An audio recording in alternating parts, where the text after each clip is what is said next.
Bismillahirrahmanirrahim.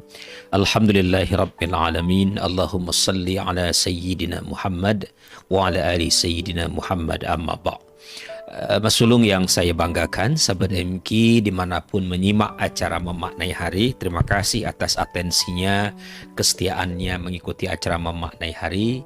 Karena sahabat MQ lah kita selalu bersemangat mencari topik-topik baru yang mudah-mudahan selalu menyegarkan pemahaman kita, memperluas spektrum kita sehingga kita menjadi pribadi yang lebih baik setiap harinya.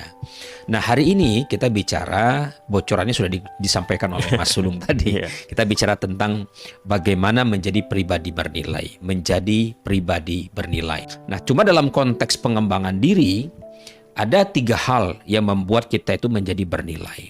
Satu, kita bernilai itu karena karakter yang melekat pada diri kita. Kita harus mewujud menjadi good person, ya, menjadi orang yang baik, menjadi pribadi yang baik karakternya, akhlaknya mulia, ya. Dan itu sudah saya bahas minggu kemarin, bahwa sebenarnya esensi dari keberagaman seseorang itu terletak pada akhlaknya. Kalau orang itu imannya kokoh, ibadahnya kencang, tapi akhlaknya tidak demikian, atau malah akhlaknya brengsek, maka ada yang salah dengan keberagamaannya itu. Maka ukuran pertama kebernilan seseorang itu terletak pada karakternya atau akhlaknya itu, ya. Nah, yang kedua juga dilihat dari keilmuannya, kemampuannya. Nah, ini sudah saya bahas 2 pekan yang lalu sama Mas Sulung. Waktu saya bicara tentang beginner, ya, bagaimana kita berproses bermetamorfosa dari beginner menjadi seorang advance, lalu naik ke level kompeten, proficient, dan akhirnya sampai pada level master. Ya. Nah, ini yang membuat kita menjadi bernilai juga. Makanya kalau kita lihat dalam Al-Quran itu ada penghormatan khusus yang diberikan oleh Allah terhadap orang yang berilmu. Yarfa'illahu alladhina amanu minkum walladhina utul ilma darajat, ya. Jadi orang berilmu itu makamnya lebih tinggi dari orang-orang awam. Ya, maka karakter, ilmu itu membuat kita menjadi bernilai. Tapi jangan lupa ada sisi ketiga yang sebelum sempat kita bahas kemarin. Apa itu? Amal. Atau bahasa motivasi lebih keren, kontribusi. Ya kan? Kalau orang itu tidak memiliki kontribusi, maka dia tidak bernilai. Ilmunya tidak bernilai. Iya, akhlaknya bagus, ilmunya luar biasa, tetapi dia tidak punya kontribusi.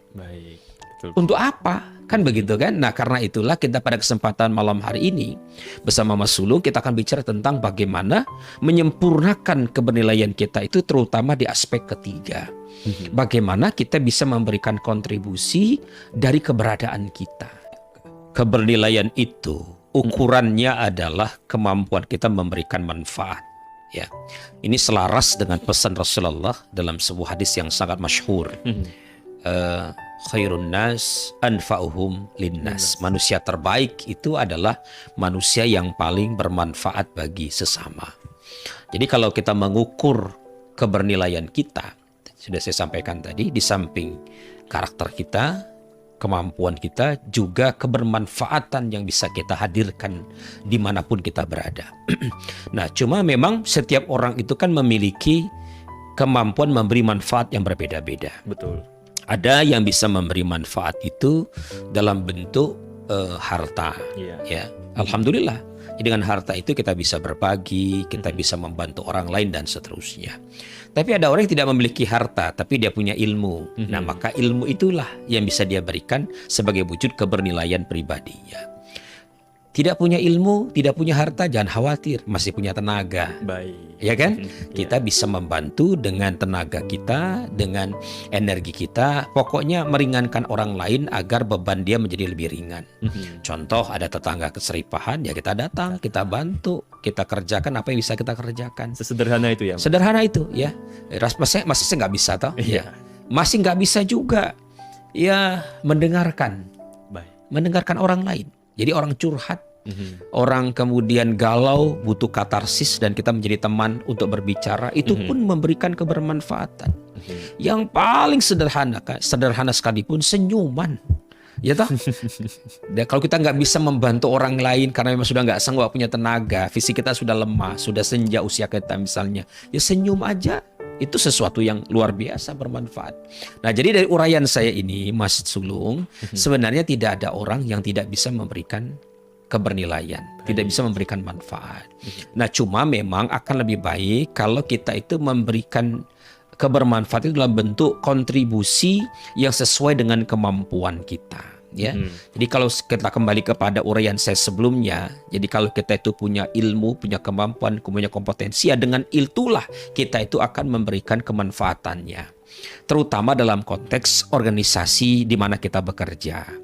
Kan orang mempekerjakan kita itu kan karena dia menganggap kita bisa memberikan manfaat, ya toh, bisa membantu, memberikan kontribusi.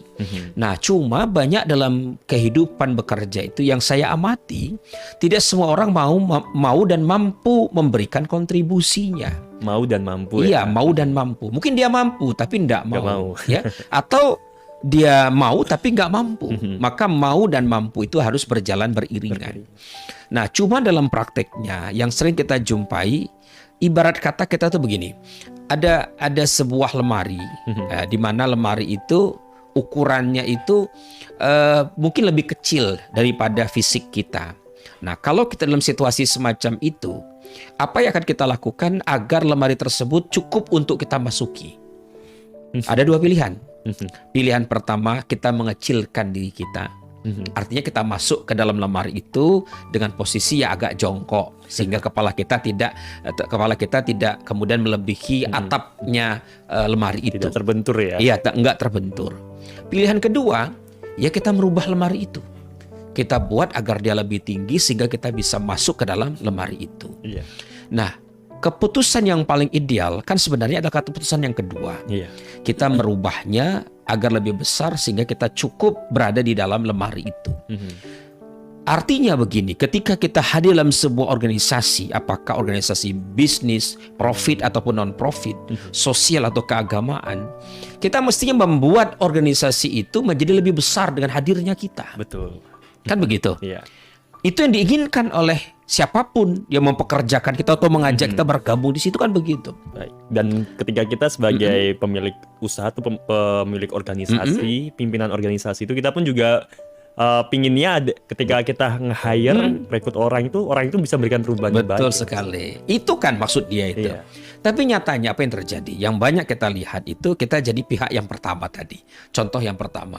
Jadi kita mengecilkan diri kita, mengerdilkan diri kita sehingga kita itu cocok dengan milieu lingkungan organisasi itu. Iya. Jadi kita menahan-nahan tenaga kita, menahan-nahan energi kita, menahan-nahan kontribusi kita. Ya udahlah, saya cuma dibayarnya sekian, ngapain saya capek-capek memberikan kontribusi besar. Iya, toh saya cuma seperti ini, teman saya sama aja.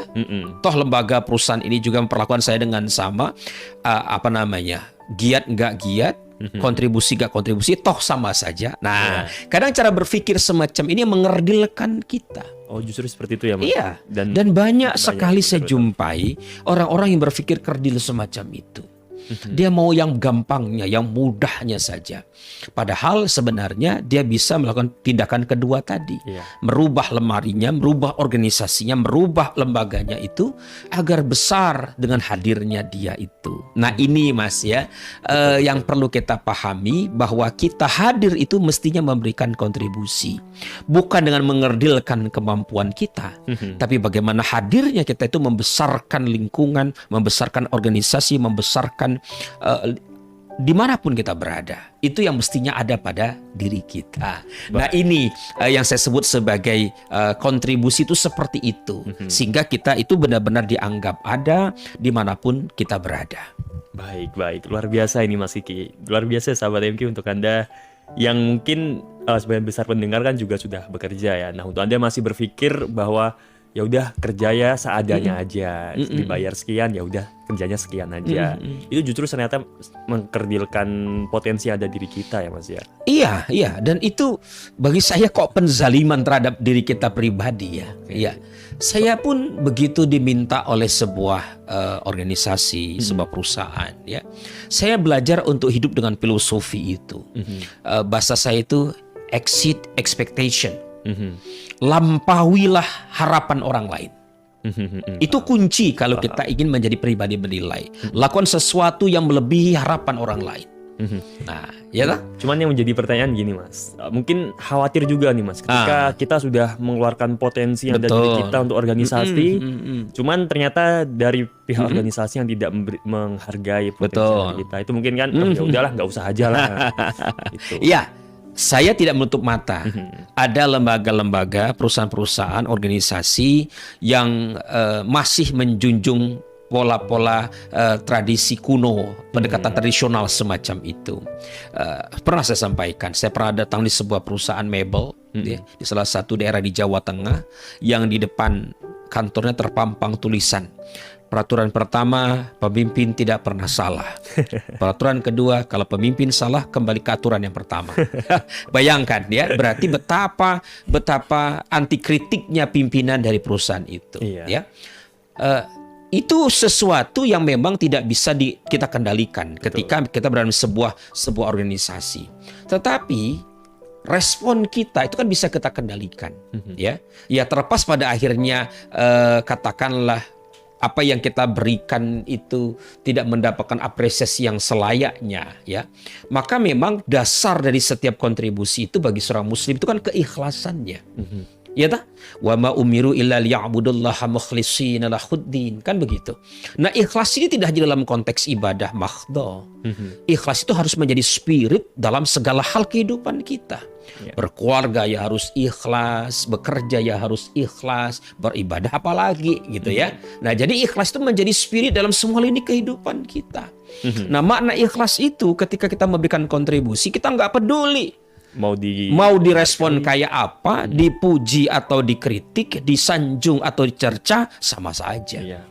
Ya, yang penting kita melakukan sesuatu itu bukan karena manusia, tapi karena ini jalan ibadah saya.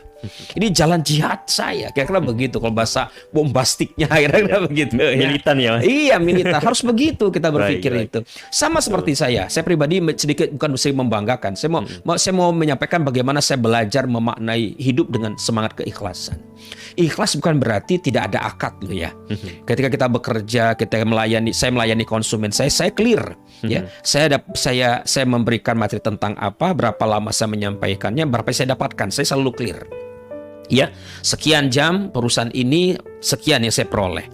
Tetapi saya selalu berusaha agar exceed expectation tadi. Saya selalu belajar bahwa saya akan memberikan sesuatu yang di luar ekspektasi dia. Ya. Nah, sehingga apa yang terjadi kemudian? Kebanyakan klien saya itu, Mas Sulung, tidak pernah mengundang saya hanya sekali. Mereka berkali-kali mengundang saya, ya. Kenapa? Karena saya selalu berpikir untuk exceed expectation. Saya selalu berusaha untuk melampaui harapan-harapan mereka. Karena tadi bagi saya semangat keislaman itu mengajarkan satu keikhlasan tadi. Yang kedua apa kata Al-Qur'an? "Faman ya'mal misqala dzarratin khairan yarah wa may ya'mal misqala dzarratin syarran yarah." Jadi kalau kita berbuat baik itu tidak ada yang sia-sia gitu loh. Pasti akan berbalas kebaikan pula. Betul. Cuman bentuknya itu tidak selalu wujudnya materi. Yang penting tugas kita itu adalah lakukan sesuatu yang sifatnya melampaui. Baik. Jangan pernah mengerjakan apa-apa itu rata-rata. Selalu melampaui. Dalam semua apapun, dalam semua peran apapun. Kalau Anda menjadi seorang ibu, jadilah ibu yang di atas rata-rata. Kalau Anda menjadi ayah, ayah yang di atas rata-rata. Kalau kita menjadi seorang pelajar, pelajar yang di atas rata-rata. Kalau kita menjadi seorang karyawan, karyawan di atas rata-rata.